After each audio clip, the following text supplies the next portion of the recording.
नमस्कार। आज की कहानी है मुंशी प्रेमचंद जी के द्वारा लिखी हुई कहानी मंत्र।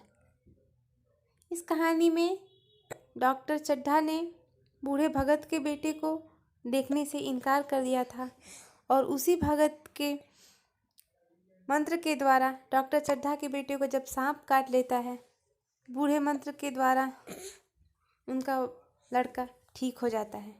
यही इस कहानी में दिखाया गया है। चलिए सुनते हैं कहानी मंत्र।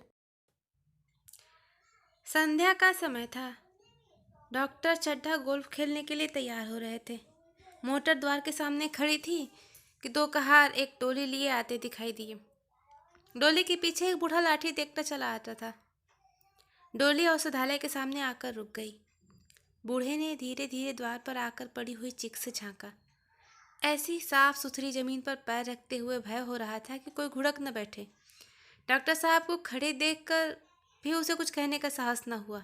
डॉक्टर साहब ने चिक के अंदर से गरज कर कहा, कौन है? क्या चाहता है? डॉक्टर साहब से हाथ जोड़कर कहा, हुजूर, बड़ा गरीब आदमी हूँ। मेरा लड़का कई दिन से।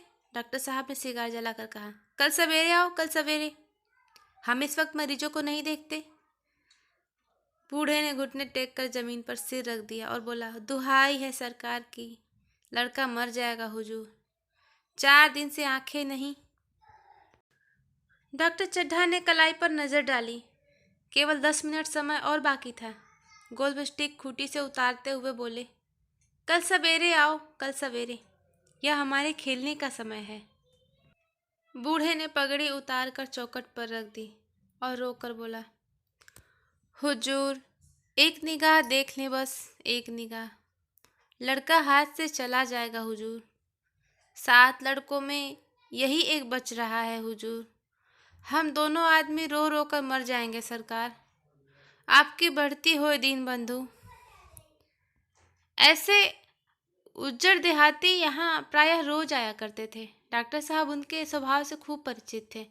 कोई कितना ही कुछ कहे पर वे अपनी ही रट लगाते जाएंगे, किसी की बात नहीं धीरे से चिक उठाए और बाहर निकलकर मोटर की तरफ चले।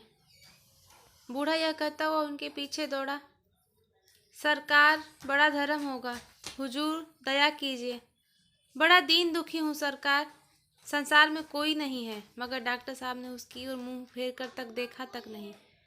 मोटर पर बैठकर बोले, कल सवेरे आना।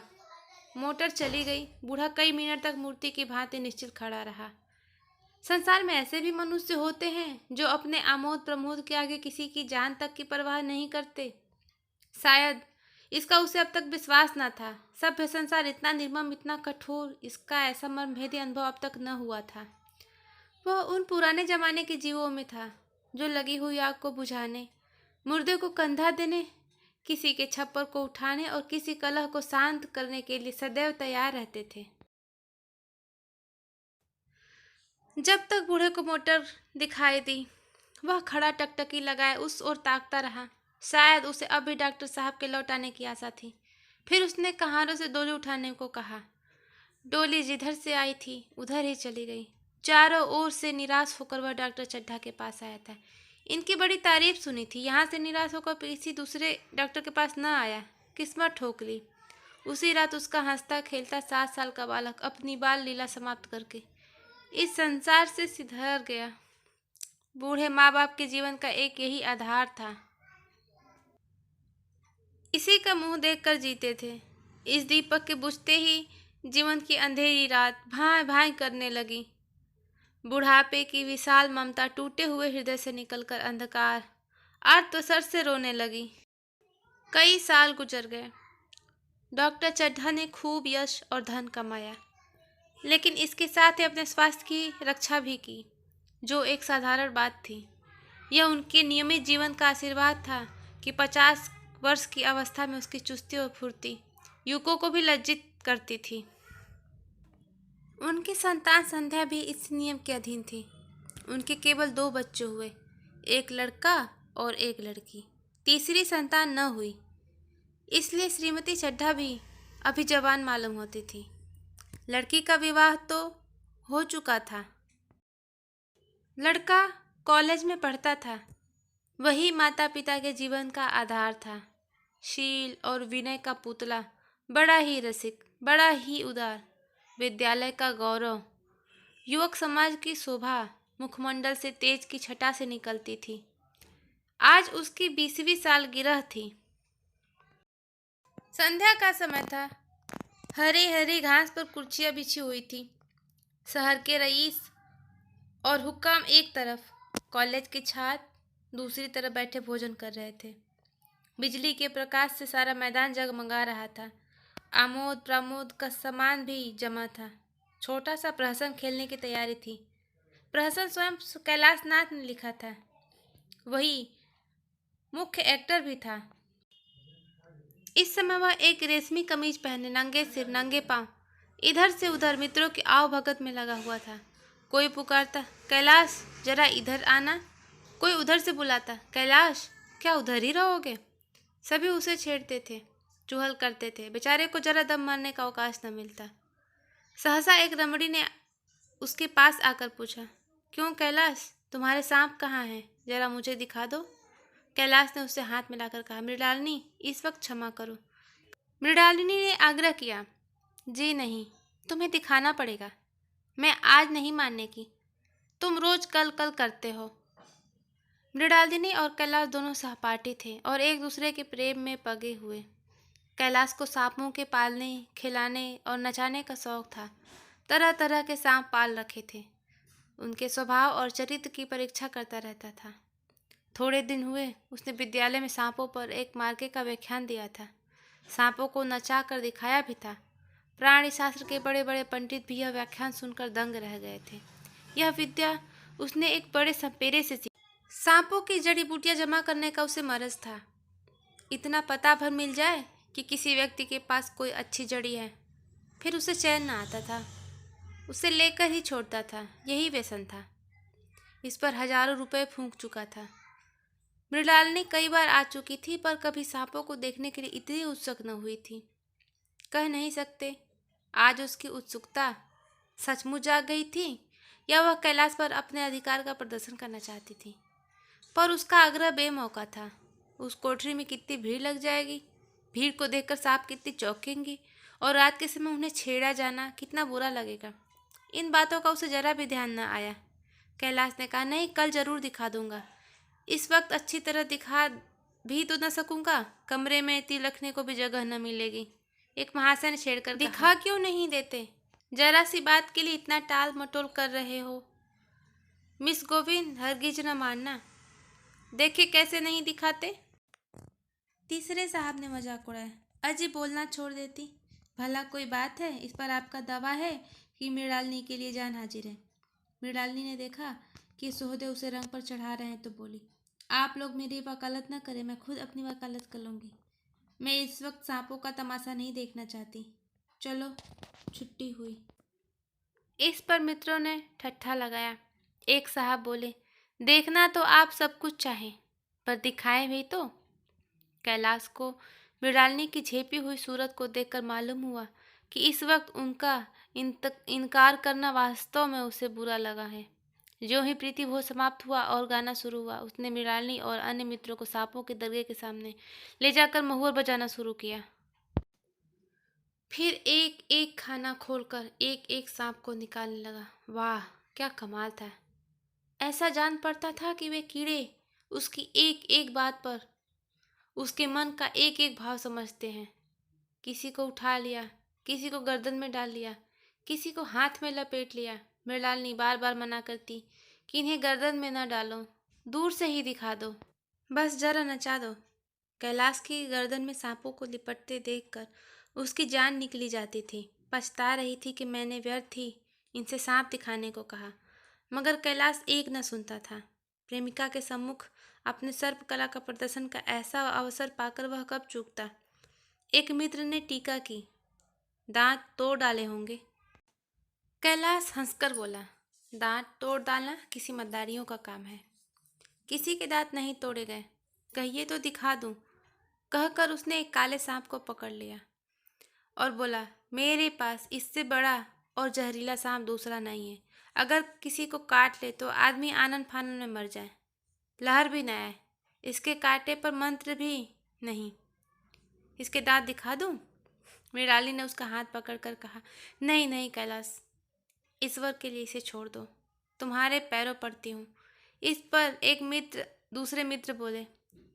मुझे तो विश्वास नहीं आता, लेकिन तुम कहते हो तो मान लूंगा।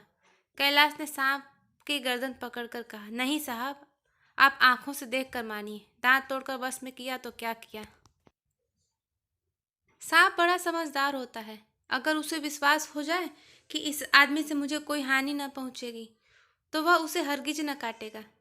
मृणालिनी ने जब देखा कि कैलाश पर इस वक्त भूत सवार है, तो उसने यह तमाशा न करने के विचार से कहा। अच्छा भाई, अब यहाँ से चलो। देखा, गाना शुरू हो गया है। आज मैं भी कोई चीज़ सुनाऊंगी। यह कहते हुए उसने कैलाश का कंधा पकड़कर चलने का इशारा किया और कमरे से निकल गई। मगर कैलाश विरोधियों का शंका समाधान करके ही दम लेना चाहता था। उसने सांप की गर्दन पकड़कर जोर से दबाई, इतनी जोर से दबाई कि उसका मुंह लाल हो गया, देह की सारी नसें तन गई। सांप ने अब तक उसके हाथों ऐसा व्यवहार न देखा था। उसकी समझ में न आता था कि यह मुझसे क्या चाहते हैं। उसे शायद भ्रम हुआ कि मुझे मार डालना चाहते हैं। अतएव वह आत्मरक्षा के लिए तैयार हो गया। कैलाश ने उसकी गर्दन खूब दबाकर मुंह खोल दिया और उसकी जहरीली दांतें दिखाते हुए बोला। जिन सज्जनों को शक हो, आकर देख ले। आया विश्वास या अब भी कुछ शक है? मित्रों ने आकर उसके दांत देखे और चकित हो गए।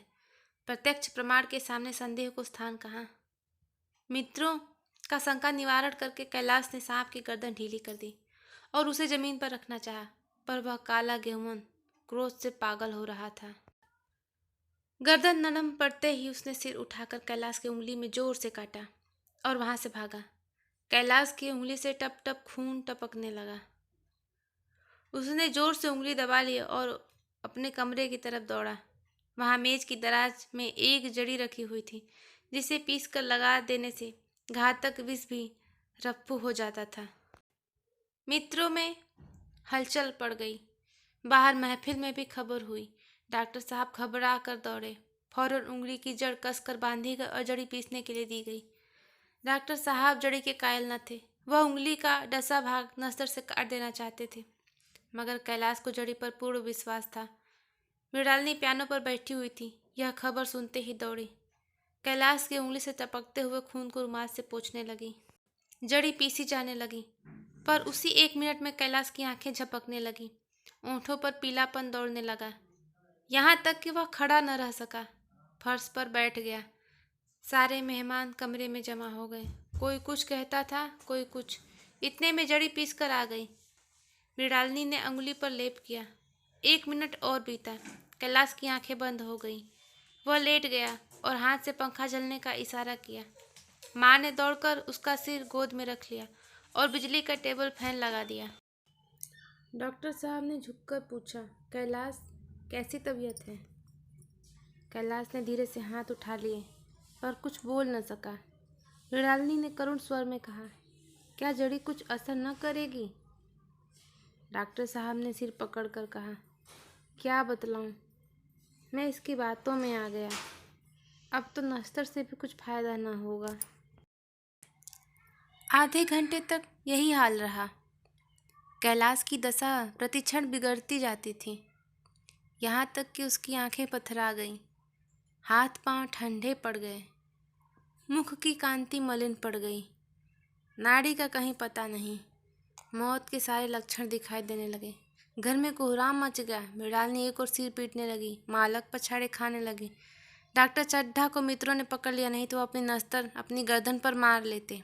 एक महाशय बोले, कोई मंत्र झाड़ने वाला मिले तो संभव है, अब भी जान बच जाए।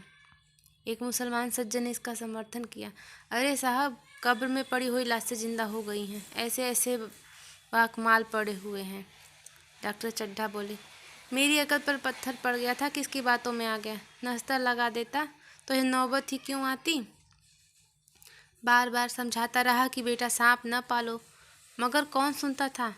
बुलाइए किसी झाड़ फूंक करने वाले को ही बुलाइए, मेरा सब कुछ ले ले, मैं अपनी सारी जायदाद उसके पैरों पर रख दूंगा, लंगोटी बांध कर घर से निकल जाऊंगा, मगर मेरा प्यारा कैलाश उठ बैठे। ईश्वर के लिए किसी को बुलाइए। एक महाशय किसी झाड़ने वाले से परिचय था। वह दौड़कर उसे बुला लाया गया, मगर कैलाश की सूरत देखकर उसे मंत्र चलाने की हिम्मत न पड़ी। बोला, अब क्या हो सकता है सरकार? जो कुछ होना था हो चुका। अरे मूर्ख, यह क्यों नहीं कहता कि जो कुछ न होना था वह कहाँ हुआ?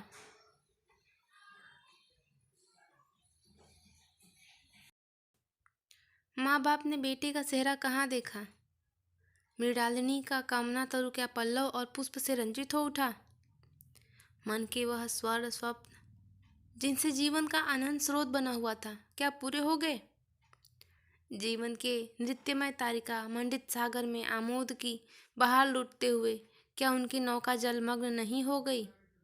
जो न होना था वह हो गया। बुढ़िया दोनों घुटनियों में सिर डाले आग की ओर ताक रही थी। एक मिट्टी के तेल की कुप्पी ताक पर रखी थी। घर में न चारपाई थी न बिछौना। एक किनारे थोड़ी सी पुआल पड़ी हुई थी। इसी कोठरी में एक चूल्हा था। बुढ़िया दिन भर उपले और सूखी लकड़ियां बटोरती थी। बूढ़ा रस्सी बटकर बाजार बेच आता था। यही उनकी जीविका थी। उन्हें न किसी ने रोते देखा न ही हंसते। उनका सारा समय जीवित रहने में कट जाता था। मौत द्वार पर खड़ी थी। रोने या हंसने की कहाँ फुर्सत? बुढ़िया ने पूछा, कल के लिए सन तो है नहीं, काम क्या करोगे? जाकर झगड़ू साहब से 10 सेर सन उधार लाऊंगा। उसके पहले के पैसे तो दिए ही नहीं, और उधार कैसे देगा? ना देगा न सही, घास तो नहीं गई कहीं।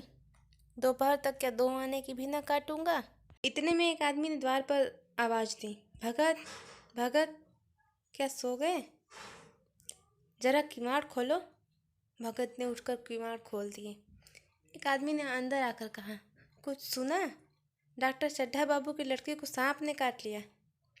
भगत ने चौंकर कहा, चड्ढा बाबू के लड़के को? वही चड्ढा बाबू है ना, जो छावनी में बंगले में रहते हैं? हाँ हाँ वही। शहर में हल्ला मचा हुआ है, जाते हो तो जाओ, आदमी बन जाओगे। बूढ़े ने कठोर भाव से सिर हिलाकर कहा, मैं नहीं जाता, मेरी बला जाए। वही चड्ढा है, खूब जानता हूँ। भैया को लेकर उन्हीं के पास गया था, खेलने जा रहे थे। पैरों पर गिर पड़ा कि एक नज़र देख लीजिए, मगर सीधे मुंह बात तक न की। भगवान बैठे सुन रहे थे। अब जान पड़ेगा कि बेटे का गम कैसा होता है। कई लड़के हैं? जी नहीं, यही तो एक लड़का था। सुना है, सबने जवाब दे दिया। भगवान बड़ा कारसाज है। उस वक़्त मेरी आंखों से आंसू निकल पड़े थे, पर उन्हें तनिक भी दया न आई थी। मैं तो उनके द्वार पर होता तो भी बात न पूछता। न तो न जाओगे। हमने जो सुना था सो कह दिया। अच्छा किया, अच्छा किया। कलेजा ठंडा हो गया, आंखें ठंडी हो गई, लड़का भी ठंडा हो गया होगा। तुम जाओ, आज चैन की नींद सोऊंगा। बुढ़िया से, जरा तंबाकू ले ले, एक चीलम और पीऊँगा। अब मालूम होगा लाला को, सारी साहबी निकल जाएगी। हमारा क्या बिगड़ा? लड़के के मर जाने से कुछ राज तो नहीं चला गया। जहाँ 6 बच्चे गए थे वहाँ एक और चला गया। तुम्हारा तो राज सुना हो जाएगा। उसी के वास्ते सबका गला दबा दबा कर जोड़ा था ना। अब क्या करोगे? एक बार देखने जाऊंगा, पर कुछ दिनों बाद मिजाज का हाल पूछूंगा। आदमी चला गया। भगत ने किवाड़ बंद कर ली। तब चीलम पर तंबाकू रखकर पीने लगा। बुढ़िया ने कहा, इतनी रात गए जाड़े पाले में कौन जाएगा? अरे दोपहर होता तो भी न जाता। सवारी दरवाजे पर लेने आती तो भी मैं न जाता। भूल नहीं गया हूँ। पन्ना की सूरत आंखों में फिर रही है। इस निर्दयी ने उसे एक नज़र तक देखा तक नहीं। क्या मैं न जानता था कि वह न बचेगा? खूब जानता था। चड्ढा भगवान नहीं थे कि उनकी एक निगाह देख लेने से अमृत बरस जाता। नहीं, खाली मन की दौड़ थी। अब किसी दिन जाऊंगा और कहूँगा, क्यों साहब, कहिए क्या रंग है? दुनिया बुरा कहेगी, कहे, कोई परवाह नहीं। छोटे आदमियों में से तो सब ऐब हैं, बड़ों में तो कोई ऐब नहीं होता, देवता होते हैं। भगत के लिए यह जीवन में पहला अवसर था। कि ऐसा समाचार पाकर वह बैठा रह गया हो। 80 वर्ष के जीवन में ऐसा कभी न हुआ था कि सांप की खबर पाकर वह दौड़ न गया हो। माघ पूस की अंधेरी रात, चैत बैसाख की धूप और लू, सावन भादों की चढ़ी हुई नदी और नाले, किसी की उसने कभी परवाह न की। वह तुरंत घर से निकल पड़ता था, निस्वार्थ, निष्काम। लेन देन का विचार कभी दिल में आया नहीं। यह ऐसा काम ही न था। जान का मूल्य कौन दे सकता है। यह एक पुण्य कार्य था। सैकड़ों निराशों को उसके मंत्रों ने जीवन दान दे दिया था, पर आज वह घर से कदम नहीं निकाल सका। यह खबर सुनकर सोने जा रहा है। बुढ़िया ने कहा, तंबाकू अंगीठी के पास रखी हुई है, उसके भी आज 2.5 पैसे हो गए, देती ही न थी। बुढ़िया यह कह कर लेटी। बूढ़े ने कुप्पी बुझाई, कुछ देर खड़ा रहा, फिर बैठ गया, अंत को लेट गया। पर यह खबर उसके हृदय पर बोझे की भांति रखी हुई थी। उसे मालूम हो रहा था उसकी कोई चीज खो गई है, जैसे सारे कपड़े गीले हो गए हैं या पैरों में कीचड़ लगा हुआ है, जैसे कोई उसके मन में बैठा हुआ उसे घर से निकालने के लिए कुरेद रहा है। बुढ़िया जरा देर में खर्राटे लेने लगी। बूढ़े बातें करते करते सोते हैं और जरा सा खट्टा होते ही जागते हैं। तब भगत उठा, अपनी लकड़ी उठा ली और धीरे से किवाड़ खोले। बुढ़िया ने पूछा, कहाँ जाते हो? कहीं नहीं, देखता था कि कितनी रात है। अभी बहुत रात है, सो जाओ। नींद नहीं आती। नींद काहे आवेगी, मन तो चड्ढा के घर पर लगा हुआ है। चड्ढा ने मेरे साथ कौन सी नेकी कर दी है जो वहाँ जाऊं? वह आकर पैरों पड़े तो भी न जाऊं। उठे तो तुम इसी इरादे से ही। नहीं रे, ऐसा पागल नहीं हूँ कि जो मुझे कांटे बोए उसके लिए फूल बोता फिरूं। बुढ़िया फिर सो गई। भगत ने किवाड़ लगा दिए और फिर आकर बैठ गया। पर उसके मन में कुछ ऐसी दशा थी जो बाजे की आवाज़ कान में पड़ते उपदेश सुनने वालों की होती है। आंखें चाहे उपदेशक की ओर हों, पर कान बाजे की ओर ही होते हैं। दिल में भी बाजे की ध्वनि गूंजती रहती है। शर्म के मारे जगह से वो नहीं उठता। निर्दयी प्रतिघात का भाव भगत के लिए उपदेशक था, पर हृदय उस अभागी युवक की ओर था जो इस समय मर रहा था, जिसके लिए एक एक पल का विलंब घातक था। उसने फिर किवाड़ खोले, इतने धीरे से कि बुढ़िया को खबर भी न हुई। बाहर निकला। उसी वक्त गांव का चौकीदार गश्त लगा रहा था। बोला, कैसे उठे भगत? आज तो बड़ी सर्दी है, कहीं जा रहे हो क्या? भगत ने कहा, नहीं जी, जाऊंगा कहाँ? देखता था अभी कितनी रात है। भला कै बजे होंगे?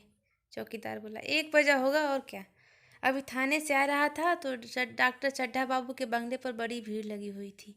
उनके लड़के का हाल तो तुमने सुना होगा, कीड़े ने छू लिया है, चाहे मर भी गया हो। तुम चले जाओ तो शायद बच जाए। सुना है 10,000 तक देने को तैयार है। भगत, मैं तो न जाऊं, चाहे वह 10 लाख भी दे। मुझे 10,000 या 10 लाख लेकर करना क्या है? कल मर जाऊंगा, फिर कौन भोगने वाला बैठा हुआ है। चौकीदार चला गया। भगत ने आगे पैर बढ़ाया। जैसे नशे में आदमी की देह पर काबू नहीं रहती, पैर कहीं रखता है, पड़ता कहीं है, कहता कुछ है, जबान से निकलता कुछ है। वही हाल इसमें भगत का था। मन में प्रतिकार था, कर्म के अधीन न था। जिसने कभी तलवार नहीं चलाई, वह इरादा करने पर भी तलवार नहीं चला सकता। उसके हाथ कांपते हैं, उठते ही नहीं। लाठी खट खट करता लपका चला जाता था। चेतना रोकती थी, पर उपचेतना ठेलती थी। सेवक स्वामी पर हावी था। आधी रात निकल जाने के बाद सहसा भगत रुक गया। हिंसा ने क्रिया पर विजय पाई। मैं यूं ही इतनी दूर चला आया। इस जाड़े पाले में मरने की मुझे क्या पड़ी थी? आराम से सोया क्यों नहीं? नींद ना आती थी न सही, 2-4 भजन ही गाता। व्यर्थ इतनी दूर दौड़ा चला आया। चड्ढा का लड़का रहे या मरे मेरी बला से। मेरे साथ उन्होंने ऐसा कौन सा सलूक किया था कि मैं उनके लिए मरूं? दुनिया में हजारों मरते हैं, हजारों जीते हैं, मुझे किसी के मरने जीने से मतलब? मगर उपचेतन ने अब एक दूसरा रूप धारण किया, जो हिंसा से बहुत कुछ मिलता जुलता था। वह झाड़ फूँक करने नहीं जा रहा है, वह देखेगा कि लोग क्या कर रहे हैं।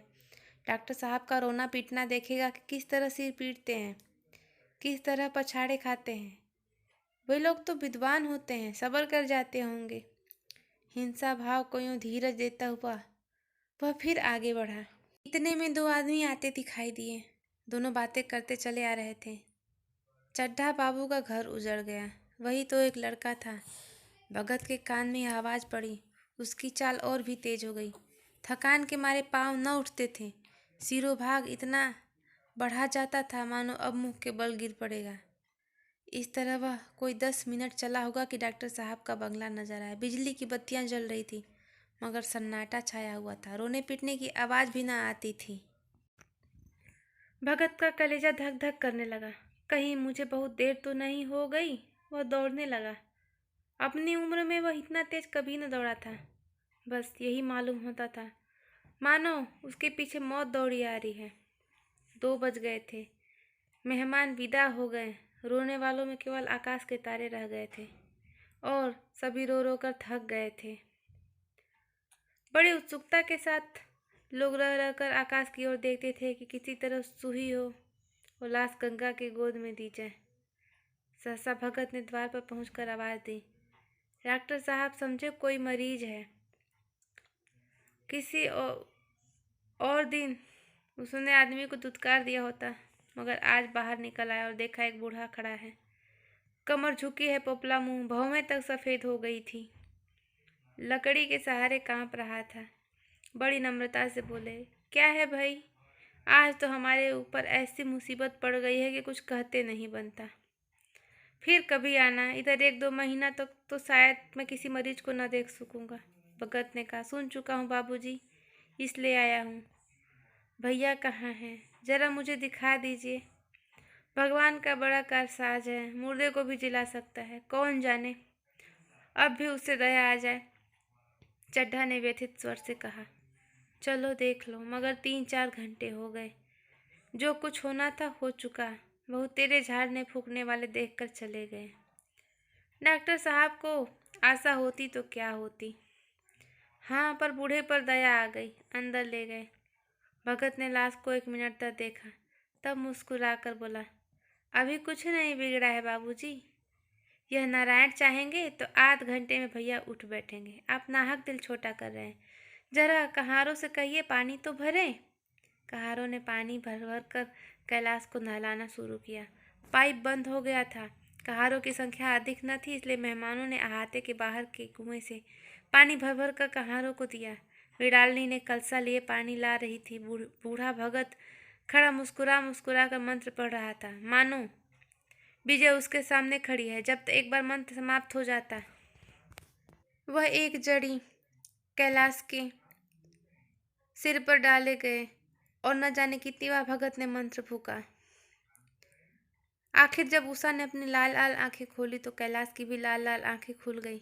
एक क्षण में उसने अंगड़ाई ली और पानी पीने को मांगा। डॉक्टर चड्ढा ने दौड़कर नारायणी को गले लगा लिया। नारायणी दौड़कर भगत के पैरों पर गिर पड़ी और मृणालिनी कैलाश के सामने आंखों में आंसू भरे पूछने लगी, अब कैसी तबीयत है। एक क्षण में चारों तरफ खबर फैल गई। मित्रगण मुबारकबाद देने आने लगे। डॉक्टर साहब बड़े श्रद्धा भाव से हर एक के सामने भगत का यश गाते फिरते थे। सभी लोग भगत के दर्शनों के लिए उत्सुक हो उठे, मगर अंदर जाकर देखा तो भगत का कहीं पता न था। नौकरों ने कहा, अभी तो यहीं बैठे चीलम पी रहे थे। हम लोग तंबाकू देने लगे तो नहीं ली, अपने पास से तंबाकू निकाल कर भरी। यहाँ तो भगत की चारों ओर तलाश होने लगी और भगत लपका हुआ घर चला जा रहा थे कि बुढ़िया के उठने से पहले पहुँच जाऊँ। जब मेहमान लोग चले गए तो डॉक्टर साहब ने नारायणी से कहा, बूढ़ा न जाने कहाँ चला गया। एक चिलम तम्बाकू का भी रवादार न हुआ। नारायणी, मैंने तो सोचा था इसे कोई बड़ी रकम दूंगी। चड्ढा, रात को तो मैंने नहीं पहचाना, पर जरा साफ हो जाने पर पहचान गया। एक बार यह एक मरीज को लेकर आया था। मुझे अब याद आता है कि मैं खेलने जा रहा था और मरीज को देखने से इनकार कर दिया था। आज उस दिन की बात याद करके मुझे जितनी ग्लानि हो रही है उसे प्रकट नहीं कर सकता। मैं उसे अब खोज निकालूंगा और उसके पैरों पर गिरकर अपना अपराध क्षमा कराऊंगा। वह कुछ लेगा नहीं, यह जानता हूँ। उसका जन्म यश की वर्षा के लिए ही हुआ है। उसकी सज्जनता ने मुझे ऐसा आदर सिखा दिया है जो अब से जीवन पर्यंत मेरे सामने रहेगा। कहानी मंत्र यहीं पर समाप्त होती है। मुंशी प्रेमचंद जी के द्वारा लिखी हुई यह कहानी आपको कैसी लगी कमेंट बॉक्स में ज़रूर बताइएगा और चैनल को सब्सक्राइब कर लीजिए और वीडियो को लाइक कर दीजिएगा।